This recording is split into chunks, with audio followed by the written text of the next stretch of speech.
وحشتوني كتير من الحلقة اللي فاتت.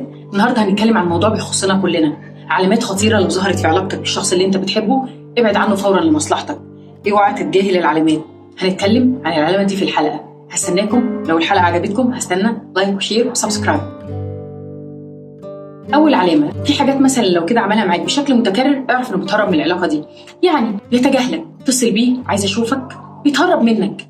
والمصيبة انه ما بيعتذرش او مثلا حتى ما بيفكرش يدور على حجة عشان ايه ما تزعلش. هو مش فارق له زعلك، هو بيتهرب من العلاقة. العلاقات مبنية على التواصل، وخلي بالك ان النوع ده يعرفك ان انت في ناقوس خطر، فخلي بالك ان ده جرس انذار في نهاية علاقتكم. تاني علامة بقى المفروض تاخد بالك منها، لو انت ما اتصلتش بيه مش هتلاقيه بيتصل بيك.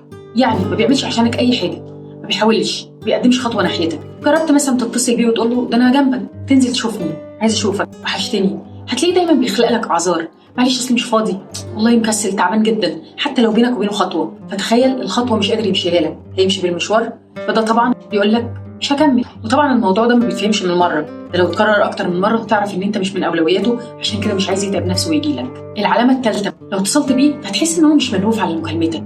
يعني انت ما اتصلتش مش هيحاول يتصل، طب اتصلت لا مش ملهوف، بتكلمه فتحس ان هو بيقفل في الكلام كده اللي هو ايه نخلص بقى. طيب فانت يعني قلبك الطيب فتقول ايه يمكن عندك مشكله، عندك حاجه نقدر نحلها، مثلا واقع في مشكله، عندك ظرف، احكي لي، فضفض لي، تحاول تخلق له اعذار. تلاقي ان هو ده الطبع بتاعه، ده بقى روتين حياته، ان هو خلاص لوحده، هو واقف في منطقه رماديه مش عايز يتحرك خطوه منها. مثلا هتلاقيه مش واثق فيك، مش عايز يقربك منه بالشكل الكافي، وده معنى كلامه كده ان هو مش واثق فيك ومش عايز يقول لك حاجه تخصه، مع انك انت في الوضع ده انت بالقرب الكافي اللي يخليه يحكي لك كل مشاكله وكل اسراره. معنى كده ان هو لسه مش واخد قرار انه هيكمل ولا لا. خلي بالك. العلامه الخطيره اللي بعد كده بقى، هتلاقيه ما بيحاولش يقدم لك اي دعم، مش شرط دعم مادي، بس على الاقل دعم نفسي. ملوش وجود في حياتك، ما بيحاولش يقربك منه، ما بيحاولش يقرب منك. زعلان، متضايق، مخنوق، عندك مشاكل، هو بعيد، اسمه وخانه شرفيه بس في علاقتكم، ملوش اي وجود في حياتك. فتخيل انت دايما اللي بتطبطب وانت اللي بتسند وانت اللي بتطمن، مش لاقي الحاجات دي معاه. يعني تخيل الدور اللي المفروض هو يقوم بيه انت اللي بتقوم بيه طول الوقت عشان نفسك حد يحسسك بيه، في الاخر ما بتلاقيش. فتخيل ان انت تبقى مرتبط عشان تحس بالامان، بالسند، بالدعم، تبقى مطمن، تحس ان انت ولا شيء في حياته، مش مهتم بيك، ما عندوش استعداد يقدم لك اي جديد. طول الوقت انت اللي بتحارب، بتحاول تنجح العلاقه بكل الاشكال، تحاول تسند، تطبطب، تسمع، وتخلق الاعذار. في الاخر لا شيء، مفيش جديد. المفروض العلاقات هات خد، لا انت طول الوقت بتدي مشاعر، تدي حب، تدي احتواء، تدي امان. في الاخر مفيش جديد، والعلاقات دي ما بتكملش. اشتري نفسك من دلوقتي. علامه برضو كمان خطيره، لازم تنسحب لما تحس ان العلاقه دي ما بتمشيش لقدام. يعني هنفترض ان انت مرتبط من سنه 2 3 ولسه في نفس الزون، مرتبطين ما بتتحركوش لقدام. طب ليه ما بتتخطبوش؟ مخطوبين مفيش جديد بيقدمه، الوضع زي ما هو.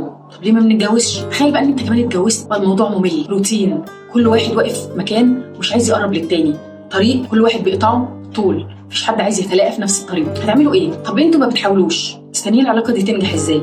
لازم تحاول عشان تنجح علاقتك دي، لازم تحارب عشان الحد اللي قدامك، انتوا الاثنين بتكملوا بعض. فلو في وقت من الاوقات حسيت ان العلاقه دي ما بتقدملكش جديد لازم تبعد، حط نقط فوق الحروف وتقول هنعمل ايه بعد كده، هنوصل لفين. اتكلم مره واثنين وثلاثه، اديله فرص عشان لما تمشي وانت مش ندمان. العلامه اللي بعد كده، صدق قلبك واحساسك.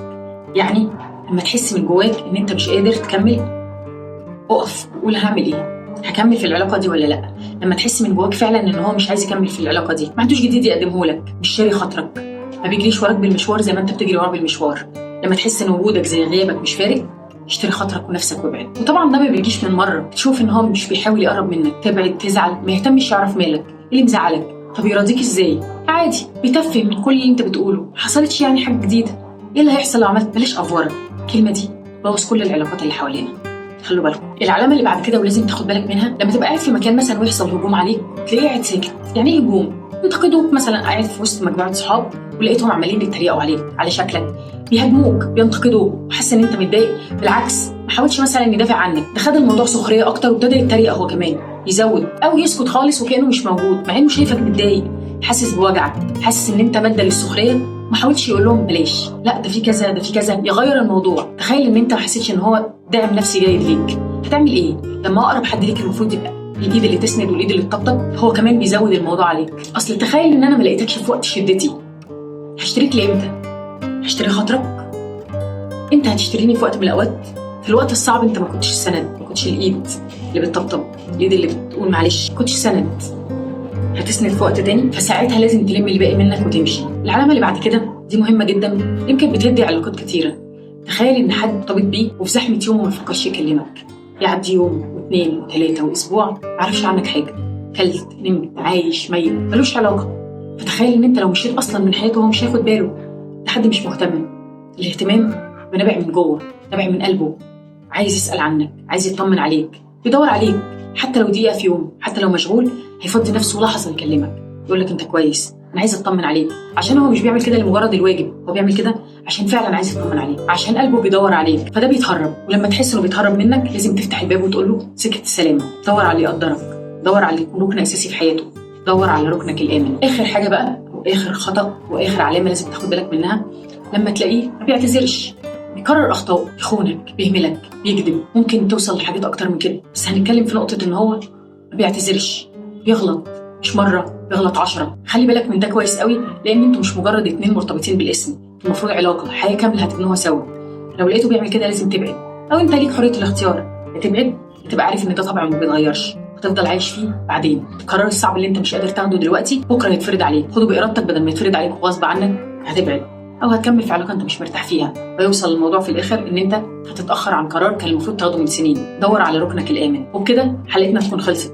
هستناكم تعملوا لايك وشير وسبسكرايب لو الحلقه عجبتكم، وتكتبوا لي في الكومنتات ايه هيكون قرارك لو ارتبطت بالشخص ده. ارتبطت بشخص مش عارف امتى، عمل حاجه من العلامات اللي احنا قلنا فيها، او حسيت العلامات الخطيره اللي اتكلمنا فيها، هتحاول تغيره ولا هتكمل معاه على امل انه يتغير، ولا هتبعد عنه وتمشي وتشتري نفسك؟